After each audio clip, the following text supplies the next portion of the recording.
much. We're going to do just light introductions of each other. I'm Jill Alvarez, your new neighborhoods coordinator. I'm so excited to be here and just kind of facilitate these meetings. So thank you all for being here. If you need me, I will be providing business cards. Okay, I'll give you my email and cell phone. Perfect. All right, Paul Ruddock, Code Compliance Division. I am here in lieu of your assigned code officer, Joe Antile, who could not be here tonight, so I'll be answering any questions you have. Officer Diana Zeitz, Community Outreach Unit. Terrell Donato, Fire Rescue. Garrett Watson with Planning and Zoning. Angela Johnston, also with Planning and Zoning. All right. So we can go ahead and get started with Diana. So I'll kind of go over some of the stuff that I thought of, but then if you guys, have anything for me, as well. So our big thing I'd say that's in the area of, Heights, Alcoa, and Jupiter in general is like our e-bike safety, which I saw you put like flyers up there. There's not many of you to speak to about that right now, and I know you just have a little one. I don't know about you. I was going to discuss Don't worry, you're being recorded, so we Okay. can put it up there. And all right, tell them all. but the importance of understanding, so sharing that flyer that's up there, and it's on our website of what's legal. So when these parents are purchasing them for their teenage kids and stuff, a lot of them are modified. So even if they're bought legally, then all of a sudden they're illegally modified. Just talking to them about the dangers of how some of them are, and sometimes it is the vehicles too. I'm not gonna, but that both watching on that, but then those e-bikes are becoming just where dangerous. They're cutting in and out of traffic, going where they shouldn't. They're modifying the speed limit, where the speed can go uncontrollably way faster than it should be. So definitely one to just speak on the importance of that and trying to target that. What are we doing in regards to those? Because I know there's little gangs of the kids running around Yeah, rampant. I I see it on the mean- Jupiter Mamas group. Yeah, it's honestly, it's a problem everywhere. Like I live personally in Wellington, and they're actually kind of where we were like a year ago when it was like the hot topic where we had to start putting out, where they reached out to me this week actually. No, I'm here, and they're like, what did you put out when you were running through this? Because that's all they're getting on their Wellington Mom pages, these kids on bikes going through traffic and they are causing accidents and stuff. So a lot of it is just that safety talk and trying to get parents to, if they are gonna buy them, making sure your kids are being safe on them and kind of almost speaking to the parents about it. And then if an officer does witness it and they're able to do something at the time, and more like see something, say something. So if you are, it doesn't really help saying after the fact or posting on only social media or something, but actually call us, when it is, so we can go out with them. Because once they're gone, and we're not, but if we can find and see that, they are doing something illegal and be able to do that. A lot of times they are teenagers, it might be 12 years old. It's calling a parent, talking to them, something like that, and just more of an education approach. But if there is something, able to be more. But a lot of it's just like, what do we call it before you even buy? Like, what is the actual slogan type thing? But isn't there something? But we're trying to teach before you even buy one, making sure like legally what you should be buying, and not buying something aftermarket that's already modified where it shouldn't be. So doing it that way. And we don't have any plans of making them either illegal or fining or having some kind of permit for them. I mean, it really just matters because they are a legal thing, and you can't really stop. So then the thing is they're legal. They illegally modify them. Gotcha. But Okay. then, so you have to actually like catch them though when they are doing it. So that kind of explains, so we have to then witness the speed that they're going over or something like that. So there's no making it, it is something that they're allowed. It's just that they can't also be doing what they shouldn't. They just got to do it in the safe, legal manner that they are. So we're going to just be able to outlaw them? No, like they're a means of transportation. It's just that we've kind of turned something in that I think is a great object for somebody that needs to go a long distance and travel to work and they don't have a car. An e-bike makes a lot of sense, but instead we have teenagers making a bike go 60 miles per hour.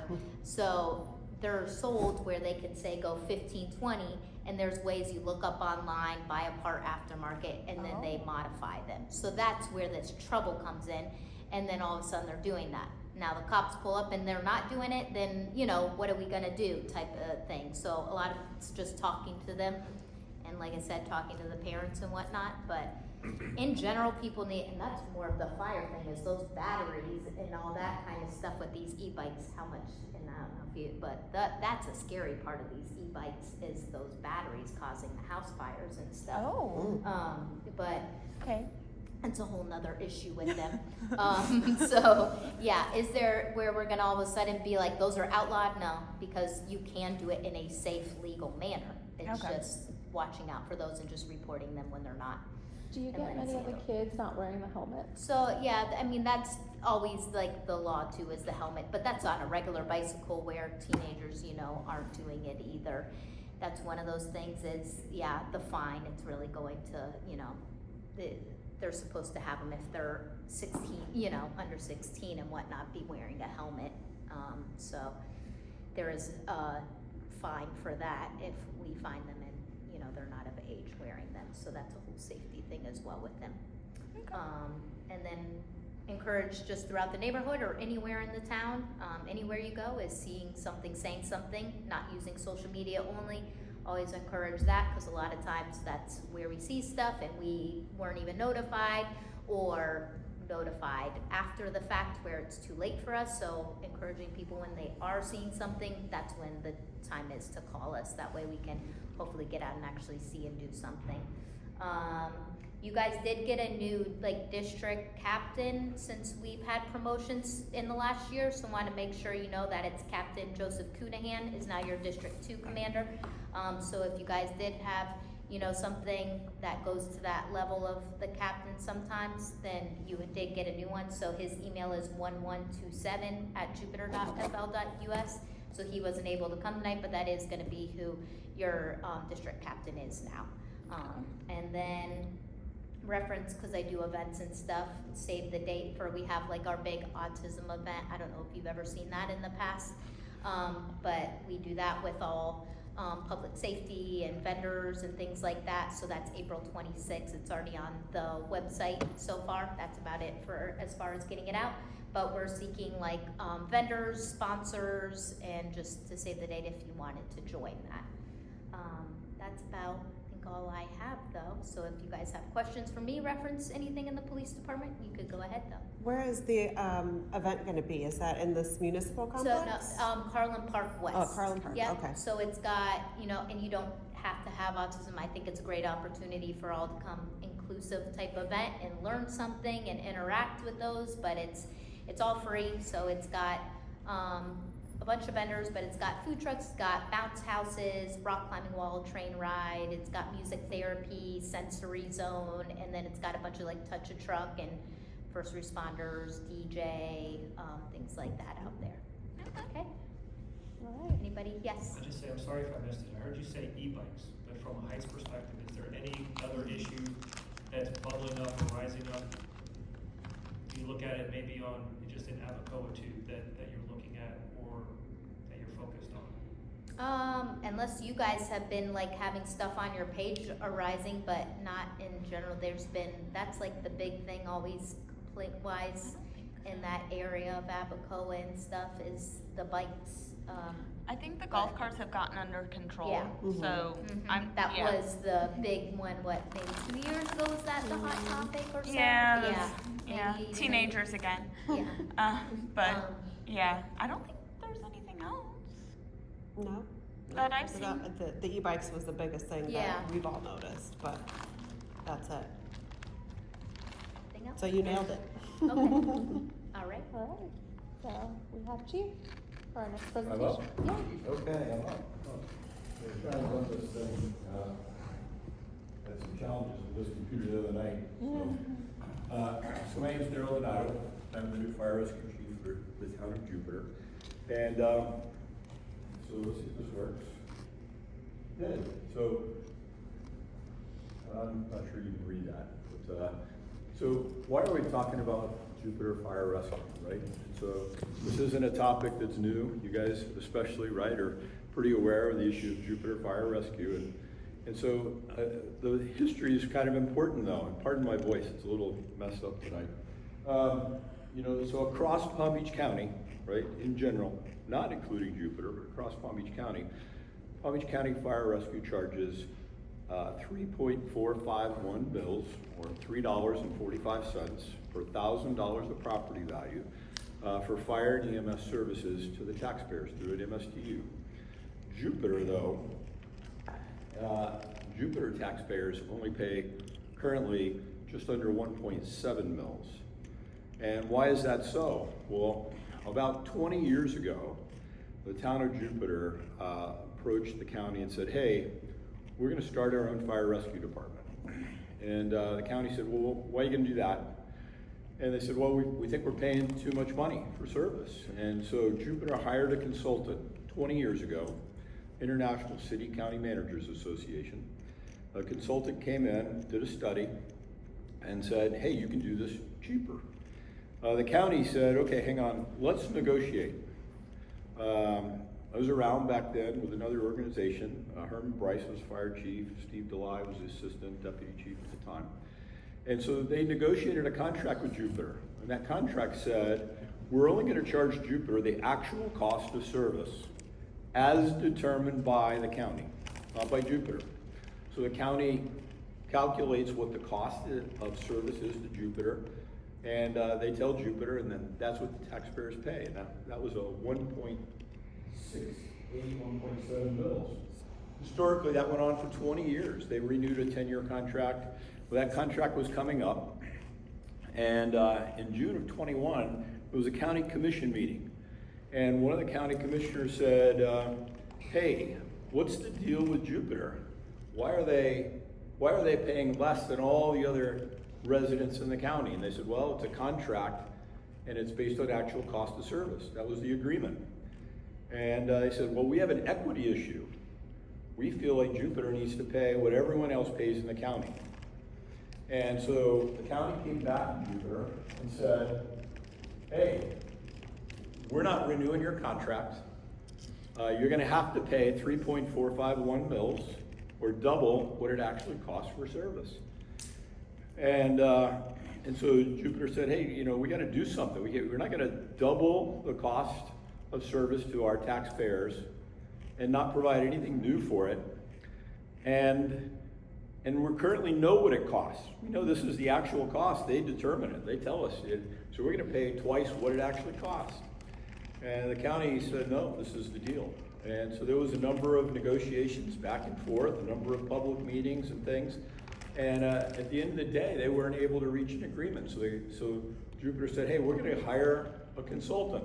And they hired the exact same consultant, International City County Managers Association. They came in and they did a study. As a result of that study, they said, hey, they told Jupiter, you can do it cheaper than the current county's actual cost. And so as a result of that, the town council said, hey, we're going to create our own fire department. And the county came back and said, okay, hey, we'll negotiate. And so they then negotiated an actual cost of service agreement that's in place today.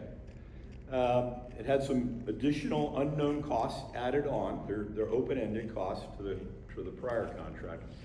And but it included a 3-year termination clause in it. And so the town council said, hey, we're going to exercise our termination clause, and we're going to build our own fire rescue department and save taxpayers money. And so that happened, and that was on August of 2023, in August of 2023. And on October 1st of 2026, the town of Jupiter Fire Rescue will assume all services for fire and EMS in the town of Jupiter. You know, the only reason that this issue came to the council was cost, right? That's what brought it to the council. Cost. Taxpayers were faced with paying twice what it actually costs. They're going, and this is an approximation, from about 30 million to about 60 million a year, right? And so That's what raised the issue. But after the consultant study, the consultant pointed out a number of other things that would benefit the residents of Jupiter, and that's that this would give the town operational control and control over the level of service and be able to tailor the service to Jupiter and the Jupiter's needs. So we're in the phase of implementing Jupiter Fire Rescue. We've hired some folks to build this out, and there's a lot of work to build the fire rescue department, tremendous amount of work that goes into that. We're in that process now. We're getting ready to hire a division chief of training, probably in the next 2 months. That'll be our next addition to our team. We're in the process of building, this is the next slide, 2 fire stations. We're building a fire station on the property that's adjacent to Cinquez Park. We're building a fire station over on what's known as Pyatt Place. It's on US 1, just north of Indiantown Road. And look, we didn't want to really build either of those 2 stations. We proposed to Palm Beach County that we buy, lease, or contract for use for their stations, and they weren't amenable to that. And so I'll just tell you the Burt Reynolds Park Station, it covers some unincorporated area. Primarily it covers Jonathan's Landing and the plaza just in front of it. There's less than 1 call per day outside of Jupiter town limits from that station. We told them, hey, listen, let us buy, contract for use, lease this station. We'll run your call, no charge, not a big deal. 1 call a day, no big deal. But they said, no, we're gonna keep it open. And you know, the station they have out west off of Central, you know, that station runs probably 4 calls a day in unincorporated areas. So we understand keeping that station open. It makes some sense to them from a response standpoint. It also is a support station for their western community out in Indiantown Road, west out that way, Jupiter Farms. But again, we said, we'll run those calls at no cost. We don't mind, it's good by us. And they said, no, we're gonna keep it open. So we have to build 2 stations, and we have no choice but to get those things built because we have a time frame to get us up and running. And so those stations, ground's broken, we're up and building right now. The Abacoa Fire Station, that interestingly reverts to the town of Jupiter, belongs to the town of Jupiter when the county no longer provides service, and so we'll run calls out of that station as the county is currently doing. We've purchased 4 ambulances. They'll be delivered by December of 2025. We purchased some fire engines. They're all due for delivery in the middle of 26, June, July of 26. We've built out EMS protocols. We've built out all of our policies, processes, and procedures. Training, we have a training agreement with Palm Beach Gardens. We have mutual aid and automatic aid agreement with Palm Beach Gardens. And we're actively recruiting, even though we're really not gonna hire anybody until 2026, early 2026. I think we have 150 people, 140 people on a list who are telling us they wanna come work in Jupiter Fire Rescue right now. So Jupiter obtained its state FDID. This is kind of the state's version of a license for providing fire protection services. It's a pretty comprehensive set of requirements involving an inspection and all of our processes and policies, and we passed that with no deficiencies, and we were issued our FDID. We've applied for our certificate of public convenience and necessity. That's a recognition by the county that we can provide EMS services within Palm Beach County. And then once we get that, we'll apply for our state EMS license. Our COPCN, we anticipate that in the next 3 to 4 months. From a financial update, in 2024, that was the last fiscal year, not the current fiscal year, the town council approved up to $20 million for 2 new fire stations. And interestingly enough, that is $23 million less than the numbers that were used to justify the creation of Jupiter Fire Rescue. There was an additional $23 million that was included in the consultant's report for the purchase of land, and we didn't purchase land, so we saved that $23 million. And then also in terms of financing that construction, through some interesting things that our finance director has done. We've saved $700,000 in finance costs already. The current fiscal year, that's FY25 that we're currently in, that began in October. There's $2.9 million that's been budgeted for all the stuff that we have to purchase and get the fire department up and running. And all of that has been funded through interest earnings. Interestingly, the town had some really incredibly great earnings from its investments. And so that funded current year operating costs all through interest earnings. And then the town in this current fiscal year will begin a non-ad valorem assessment study. That'll begin probably in the third quarter of this fiscal year. So look, the result of this decision by the council is over a 7-year period, the town will save taxpayers between $50 and $70 million. That's no small number, right? $50 to $70 million over a 7-year period. The town is really taking this approach because of its focus on fiscal responsibility. That's what drove this conversation to begin with. And we'll continue to operate the fire rescue department in a very fiscally responsible manner. But also, one of the great advantages of this is the synergies and things that are going to happen between our partners in public safety. This will place public safety in the town of Jupiter under one roof. We're already doing some really great things with them, and we anticipate there's a lot of great things to come. We've got some really neat ideas on the table that are really going to enhance safety town-wide for the residents of Jupiter. We'll begin full fire and EMS service October 1 of 2026, and we will be under budget or on budget and on schedule. And that's a rendering. It's not an exact picture, of course, but that's a rendering of one of your new fire rescue stations. I believe that to be the one over at Pyatt Place on the east side of town. So that's really a quick overview, and if you have any questions, more than happy to entertain them. Anything I can answer for you. Do you know how much the Riviera Beach Fire Station did that was at Blue Heron and Congress? And so I don't know that. I used to work for Riviera Beach. I retired from there, but I retired from there back in 2004. And I really have no clue, but I know they've built 2 new stations, have a 3rd one underway right now. I only had the pleasure of working in the really old ones.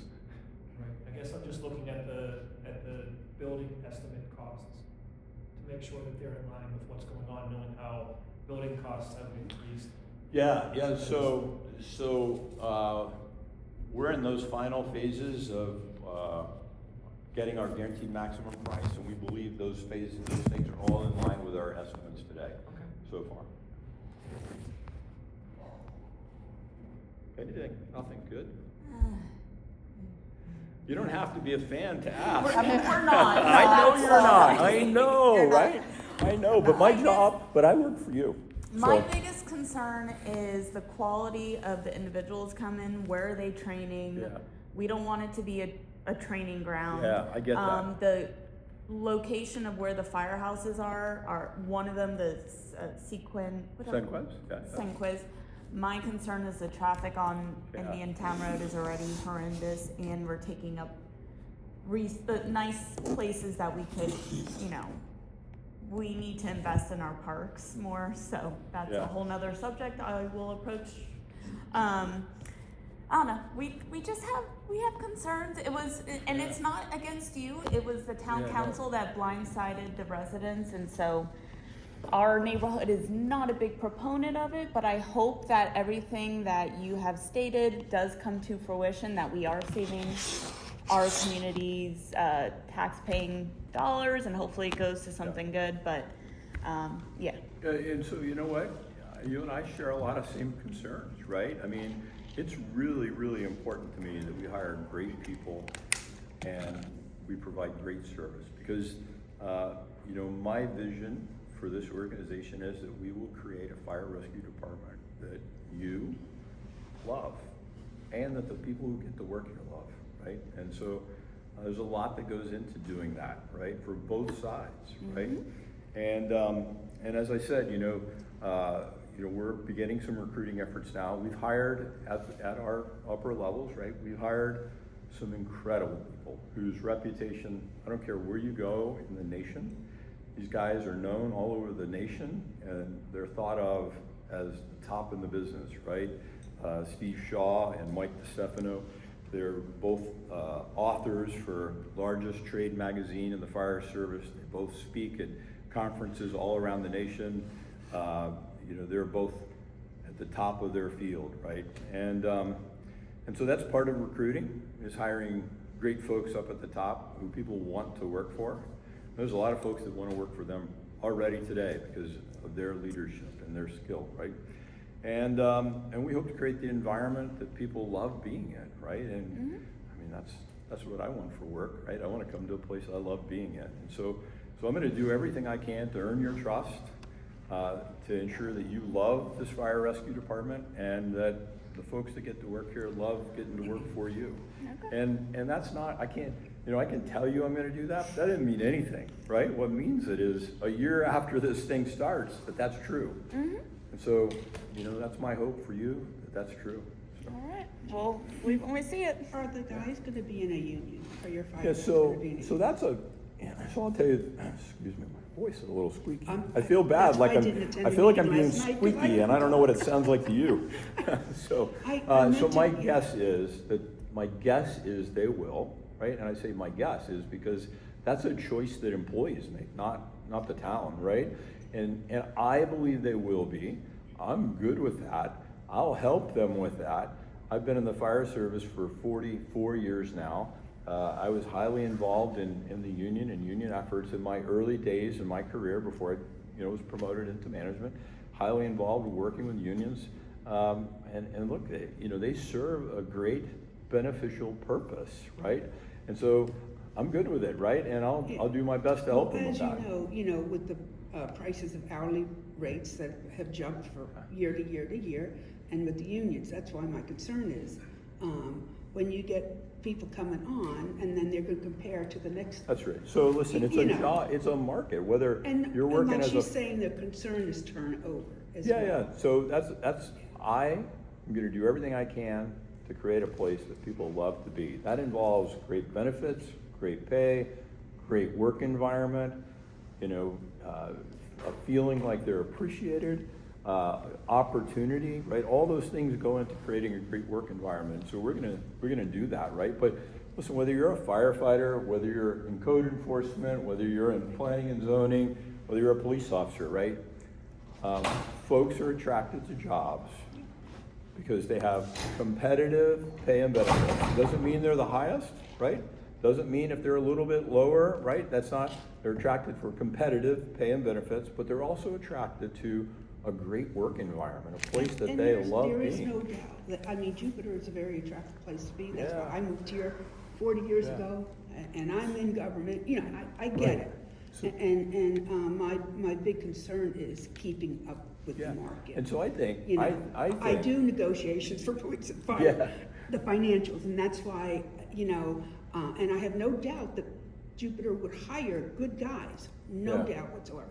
It's keeping them that I really, So- really have concern. what I would tell you is that, and if I could predict the future, right, I'd be in the stock business, not this business, I right? get But what I can tell you is that currently today, the town of Jupiter and the town of Jupiter's employees, whether they're in the police department or code enforcement or utilities or water zoning, right?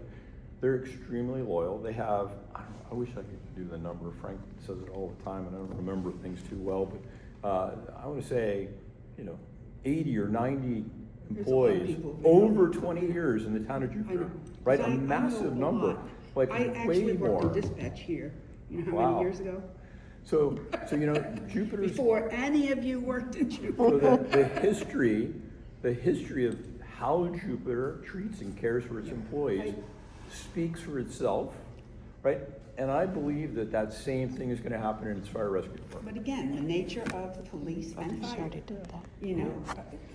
it's, the longer you stay, the more you're going to stay, but Yeah. when you get something new, and within the first 3 years, if they're not getting the money that the guy who they're on a call from Yeah. Gardens or whatever.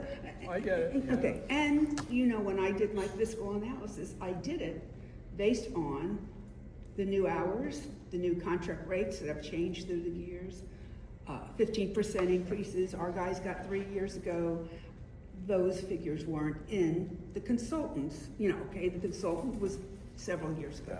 So my big concern is updating Yeah, so- the analysis, that's all. so I really think that the public, the neighborhoods need to be, and I've spoken with Scott, on the fire assessment fee, whatever, are we even gonna have one? I don't know. that's up to the We're council. not always gonna have 48% of reserves all the Yeah. time to be able to, all of us agencies have done really well with interest. Absolutely, and what you do is you use that for your capital projects, like Jupiter has. Scott, no, he understands that, Jupiter understands that. But what the people need to understand is how could there be such a huge gap? This analysis, and I'm not saying that, 3 years down the road, everybody won't be happy with who's serving them in the firehouse. But to be honest with you, my feeling, I want to keep Palm Beach County Fire Yeah, Rescue. and I But- respect that. But again, it's not all money, and I agree. There would be some savings, but not to the degree that you guys posted. But there's also, you're taking away our parks.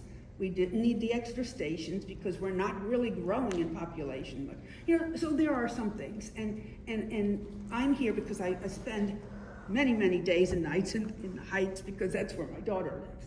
And Jupiter is a wonderful place, and I have no doubt that we will make it the best that there is, whatever way we go.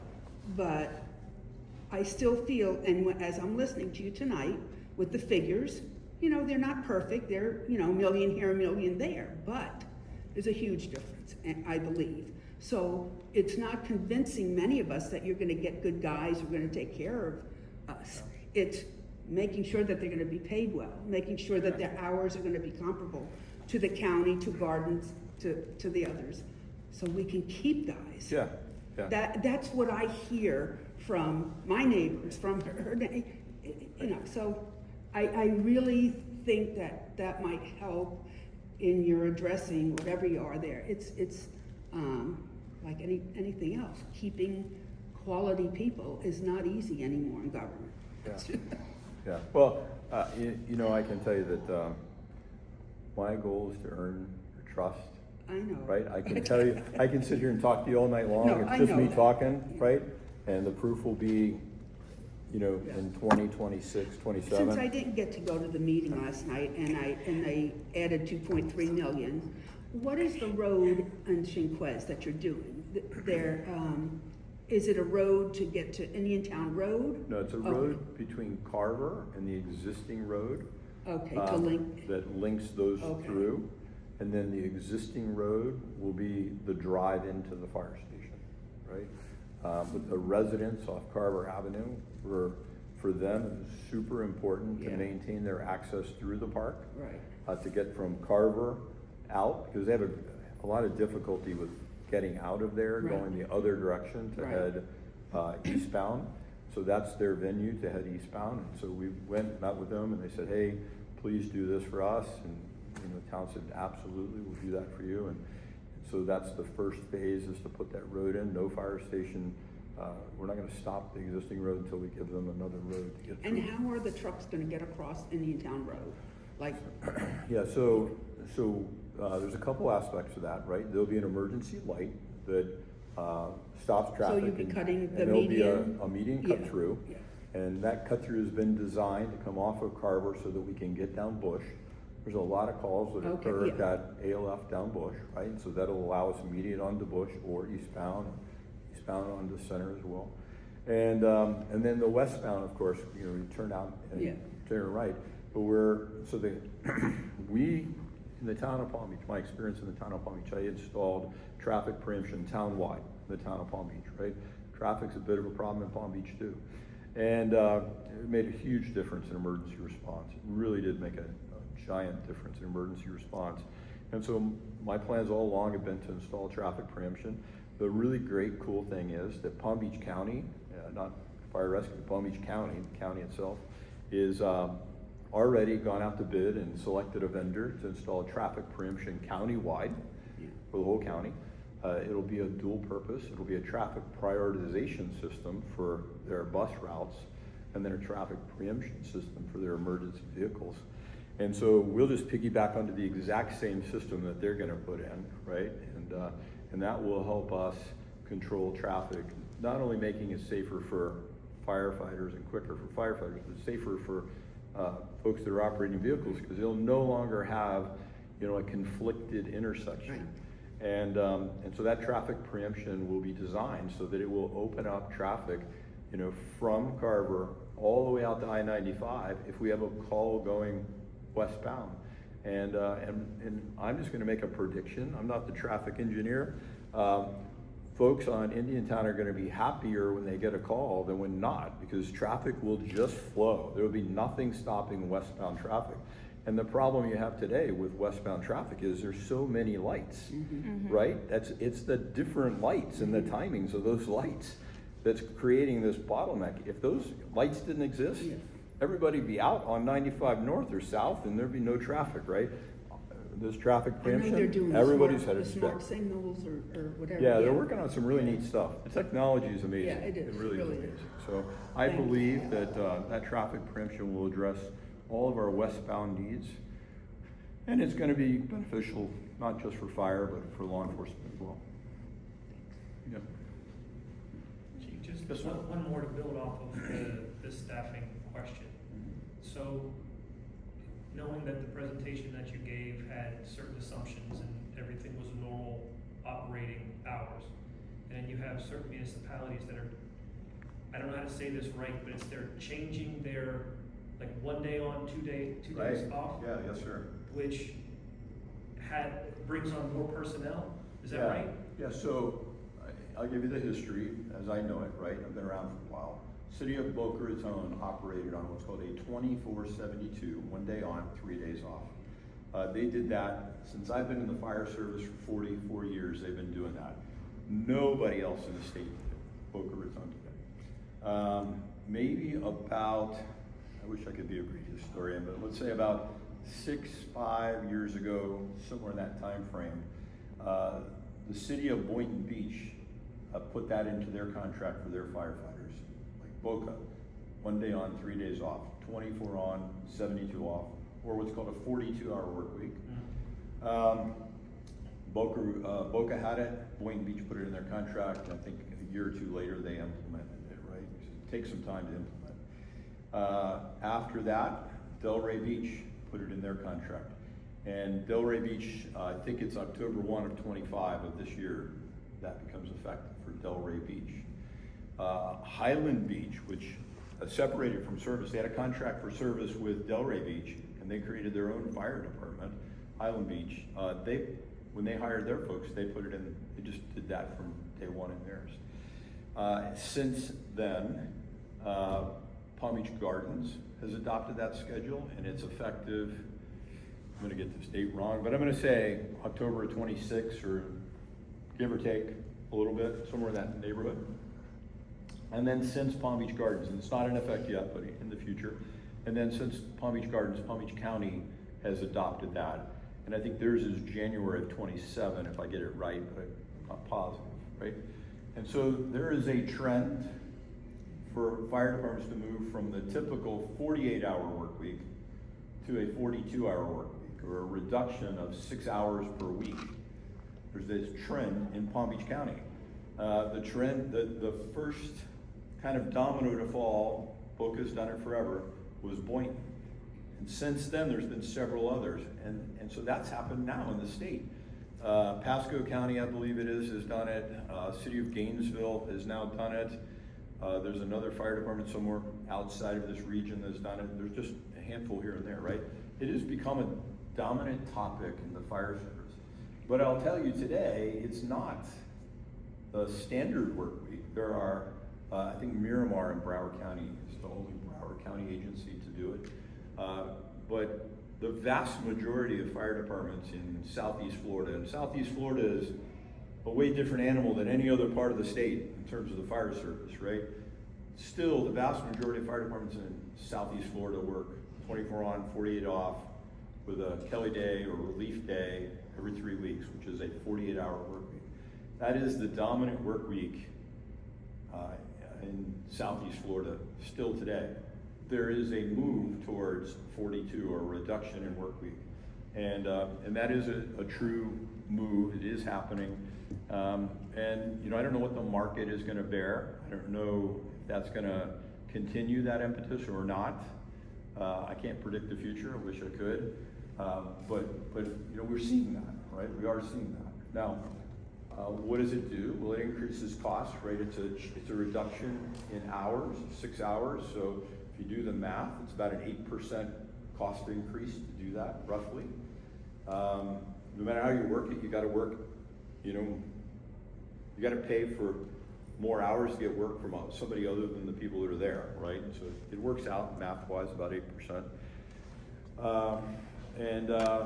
You know, again, I don't know what that holds for the future. I can tell you, it's not something that we're planning in our current plans today. 42-hour week is not.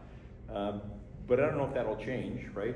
But again, I think you have to remember the genesis, what started the conversation was, you know, the county wanted to increase the costs, right? And Jupiter didn't want to pay twice what it cost. And so then they said, okay, they did negotiate an actual cost agreement. And Jupiter, their analysis says they're still going to be more cost effective than the county's current costs. Let's say that, and I don't have the exact numbers, but today's cost for the county Jupiter residents about $28 million. If the county goes to a 42-hour work week, their costs are going to increase. Can't not, right? And so their costs are going to go up. And so I think you're always going to be watching, you know, the delta, the difference, right? Are residents still going to save? Our first year costs are projected at $25 million. In October 1 of 26, or FY 27, $25 million total cost, annualized cost. Today's county cost is over $28 million. Right? So there's already a delta between our future cost and their current costs, right? And we anticipate their current costs are going to go up. So we think the delta is going to grow. Thank you. Does that make sense financially? Oh, I know what makes sense, but I'm not gonna. In an effort of time, Yeah, I think we need to move on. You're done. We need to move on. But look, I appreciate you. Listen, I know, you know. I know. And I appreciate the opportunity to talk. Like, I just love to talk to you, right? Anything I can ever do, you have my number. Anything you ever need, I'm always here for you. Right? I just spit out the concerns because, Yeah. you know, I appreciate your and concern. you know how it is. when- I'm Mom, sorry, we gotta but in move. an We effort gotta of move time, on. Yeah. let's Yeah, talk I- about this after the meeting. Right. Thank you, Moses. We got code enforcement next. Okay. All right, good evening, folks. How we doing today? Good. All right, so again, Paul Rudder, Code Compliance Officer with the Town of Jupiter. As the chief has stated, longevity is a thing here. I have been with the code team for the last 8.5 years. It has been fun. I have seen a lot of stuff. I never thought I would see in code enforcement like today. So unfortunately, since your designated officer cannot be here, I am aware of some of the issues that take place in his area. So basically, in the essence of time, we're kind of just going to breeze through everything, and I'll take some questions later. So this hefty little map is our code enforcement map, and it basically has a lot of good information here. So to anybody that has the map, if you open it up, the first thing is it has our top 10 code violations. There you go, top 10 code violations. This is just 10 of thousands of codes that we have. We enforce everything from fire codes to building codes, numerous other codes, but especially when it comes to residential areas, especially in your neighborhood, these are pretty much the top 10 violations we see. And what I love about this map is that for each violation that's pointed out, there is an illustration on the action map itself. Prohibited signs include a lot of garage sale signs, which you are allowed to put out. A lot of times what happens is people will put them in a median, they'll put them on stop signs, they will put them in areas where they're blocking your traffic. A lot of times we will have to collect them on a Monday because people left them out over the weekend. Illegal parking is probably the biggest violation in the community. I know that officer does cite for boats, trailers, RVs in the front yard. What I would ask is that to avoid getting cited, if you know that you need to put it in the front yard to get it cleaned up or anything, you can contact our office and let the secretary know that, hey, we're gonna have the RV in our front yard for the next 2 to 3 days to take it out of town, so the officer is aware and doesn't cite you, and if somebody does call on you, we can let them know that you've already advised us it's gonna be moved shortly. Mowing and landscape maintenance, that's overgrown grass. Illegal accumulation is another big one, where people sometimes will be Sanford and Son and just store a bunch of junk on their property, which why they do that, I don't know, but they do it anyway. Inoperable vehicles is another big one. The characteristics of inoperable vehicles are vehicles that don't have a license plate on them, flat tires, vehicles were involved in the crash, will be stored on the property, so we'll have the owners move those.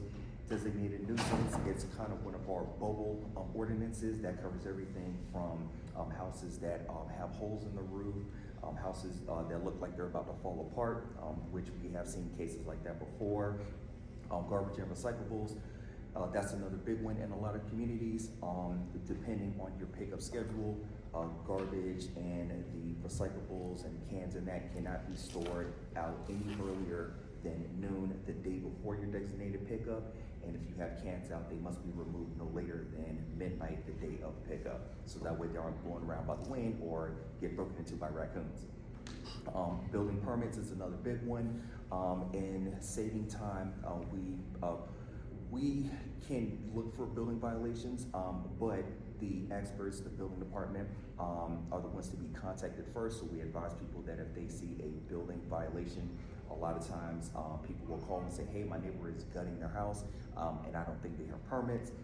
So our secretary can look in the system, but also there is a number to the building department where somebody can call, and the building technicians are at their stations and they can check and see if permits are in the system.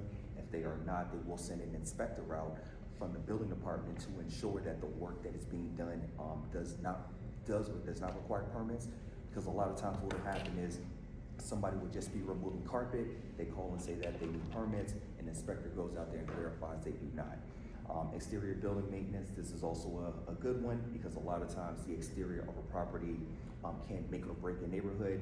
Your neighborhood is a beautiful neighborhood, and we like to help keep it that way. A lot of times places just need some new wood, painting, pressure wash, and then also fence and wall maintenance, I know is another big one. That's where a lot of times, especially after storms, fences are falling apart.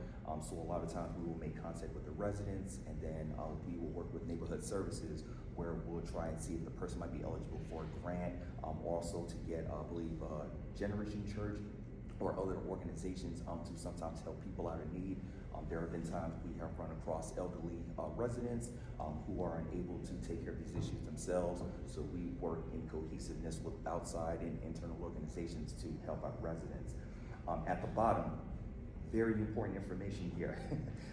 If there is a police, fire, or EMS emergency, please do not call code enforcement. I can't tell you how many times people have called us about speeding in the neighborhood, or sometimes people have called us about houses being broken into. So call 911. If there is a wildlife issue, call Florida Fish and Wildlife, and you can also contact Bush Wildlife. Depending on the situation, they will be open to take animals in distress. Sometimes, which I've even done myself, they'll say, we can take the animal, but we don't have transportation. We have pickup trucks, and we will load the animals on the back. It's good to know. All right, if need be, and transport them. And like I said, we work in cohesiveness with the police also, where they transport it for us. And again, very important, permit questions, you can contact the building department. This is another big one right here on this yellow page, very, very, very important. July 1st of 2021, the Florida Senate basically said that any code enforcement complaints that are called in, the complainant needs to provide their full name, full legal name, not a made-up name, their full legal name and their home address to the Code Compliance Department, and then at that point we can proceed with investigating the complaint. And also when it comes to technology, there is the app called Juke Connect or C-Click Fix, and right here is the scanning code, where this is a great program. So essentially, we have our phones, we're walking. You see a dead raccoon that just got hit by a car. It smells stink, it looks horrible. It's as easy as if you're signed up on the app, you take a picture, you can upload it to the system, choose the appropriate department, and then from there, the appropriate personnel in the town will get this information, and then they can respond out there and take care of the issue. And it's also great because there's also a tracking system. So once your complaint gets in, you can then see, okay, Paul Ruddock got the complaint, it's been passed off, there is a work order number attached, and then you can follow it along to when it's gonna be picked up and when the ticket is closed out. So it's a great app. If you're not into technology, there's also our main phone number at the bottom, the 561-741-2477 number. If you call that number to report something, our secretary will get the call, take all necessary information, and then put in a request for the officers to follow up. And I believe at the back, all right, and then at the back it just has everything about us, our mission statement. Code enforcement, our ultimate goal at the end of the day is voluntary compliance. What I like to tell people is that we cannot force anybody to do anything. The goal of code enforcement and the powers given to us by the Florida State Legislature basically says that if you see a violation, if you observe something and confirm that it is a violation, we have to make all necessary attempts to contact the person, make them aware of the violation, and give them a reasonable amount of time to comply. A lot of times we run into the issue of somebody will call and report their neighbor's vehicle has no tag on it. They'll call us back 3 days later and say, you guys are not doing anything about it. You guys suck. What are my tax dollars going towards? So again, the Florida legislature says reasonable amount of time. So once we get the complaint, we can either knock on the door and leave a door hanger, we can send a notice, we can do many things. And it's a multi-step process. We will have to send a courtesy notice, then send a notice of violation, get certified service on it, whether it's a signature. If it gets returned without service, then we have to go and post a notice, give more time, and then we have to post or deliver the notice of violation, the notice of hearing with the date on that. Then the magistrate gives that person more time. Then after that is when we place a lien on the property. What I told residents at my last meeting was that the extent of our powers goes to just placing a lien on the house. There are very rare situations where we can abate a property, but that also has to meet a lot of legal loopholes. But essentially, if there was a property that you called about a year ago, where the house looks like Sanford and Son, and it still looks like that a year later, more than likely we have a lien on the property. That's as far as our powers go. What has worked a lot of times in our favors is if the owner of the house unfortunately passes away and then new family members take over the house, and either they step in and take over the property, or the trust may just end up selling the house to new owners, and then they come in and get rid of the issue. So that's pretty much code enforcement in a nutshell. And like I said, your area does keep our officers busy, but in a good way. I work in a neighborhood where I cite like the top 100 violations weekly. But like I said, you guys have the power to call. If you see something, say something. You have an app and you have a phone number where you can contact us and reach us. And not have to wait a whole year to let us know what you got going on. I have one question. Yes. Heights Boulevard, where, so your number 2 is illegal parking. So sometimes we'll see vehicles that hang out there for more than a few days. Is that a police or is that code? Yes, so it can go towards either one of us. I would say, so it depends. If you observe it during the week, you can call us, and then your officer works Tuesday through Friday, 7 a.m. to 6 p.m. So he actually has more time to follow up with those parking issues compared to the police, where the police can go out, but then they're jumping call to call, where our officer can go, mark the parking space and then come back and follow up and see if the vehicle is still there. I know a lot of times people have called about vehicles just being parked there just for maybe a couple of hours.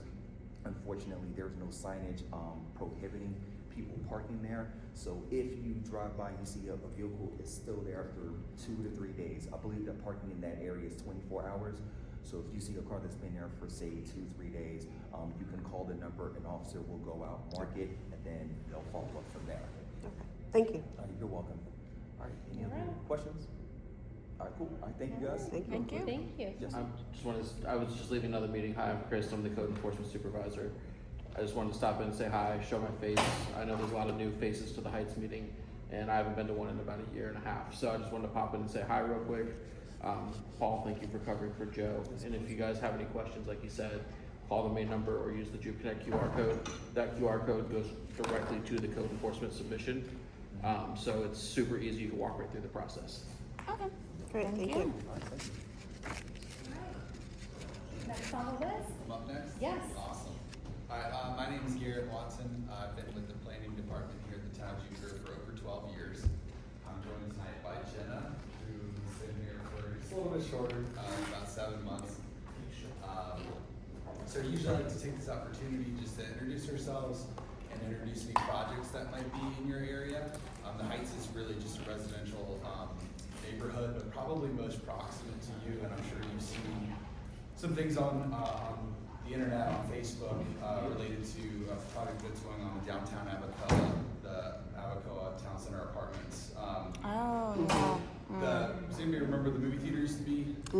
Yeah, we don't need any more apartments down there, so just letting you know. Yeah, so there's a lot of concerned residents online, and that just to kind of, I just want to give everybody a rundown of where we are in that process and kind of what's upcoming.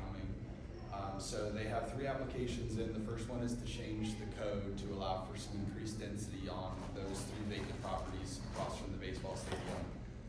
The second one is then a sub-district plan amendment, which is part of that, and then the site plan to actually build the units. It's been reduced from, it was 356 down to, I think it's about 336 units at this point in time. So regardless, we're still gonna get apartments there? No. So, No? so Okay. this is a long process. They've had this application in since 2022, and they still have not had what's called first reading of an ordinance, which is the town council's first opportunity to actually even vote on this thing ever even happening. So we've been in the process we're coming up on 3 years at this point, and council still hasn't even had a chance to vote on anything yet as it relates to it. But that's all, still moving through the process. We're trying to keep residents informed. I tell people to reach out to our department if they have any questions. But first reading of the ordinance will be the first step. So council has the option to either approve first reading of the ordinance, meaning that the site plan moves forward.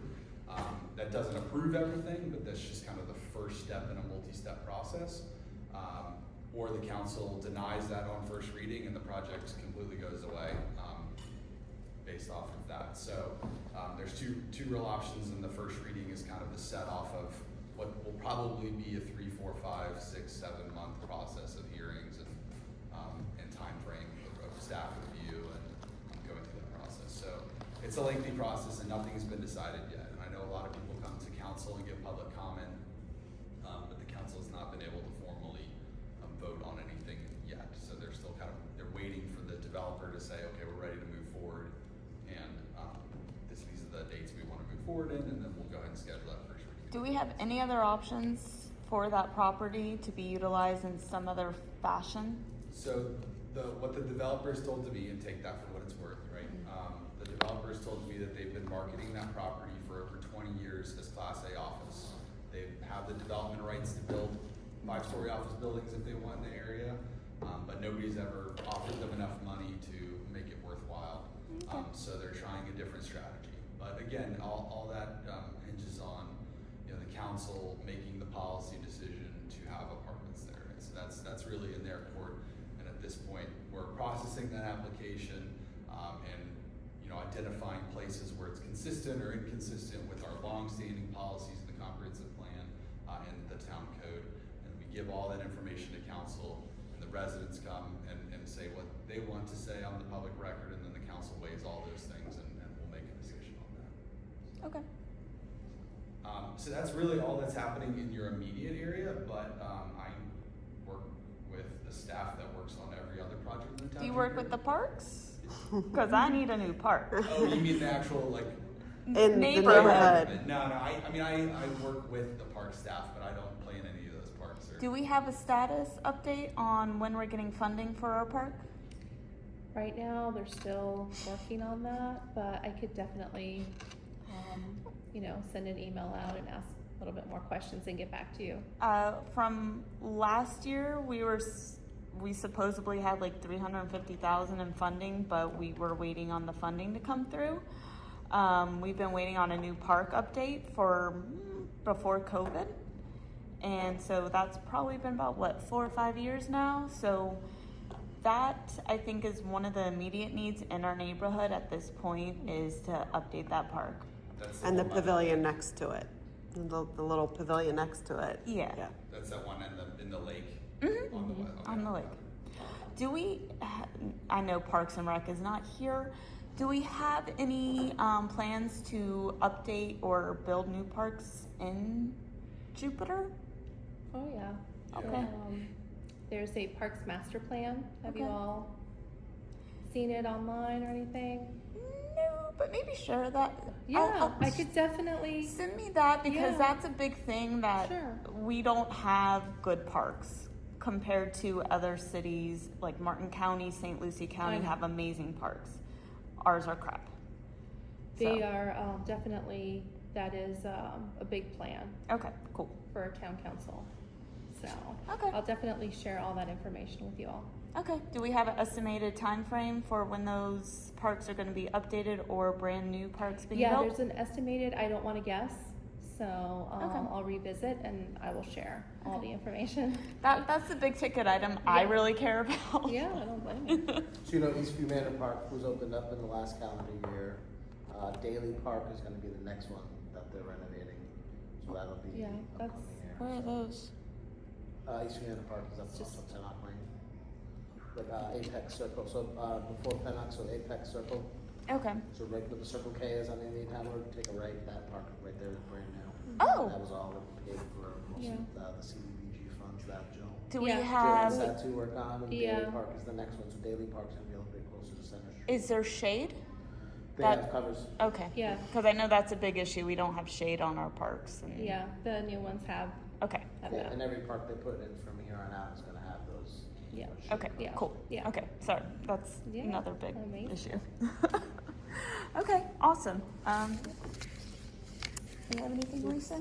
Nope. I'm sorry. I gotta kind run. of railroad. I really just wanted to get to the parks. Hey, I have 2 little kids, I get it, I go to a lot of parks. Okay. So.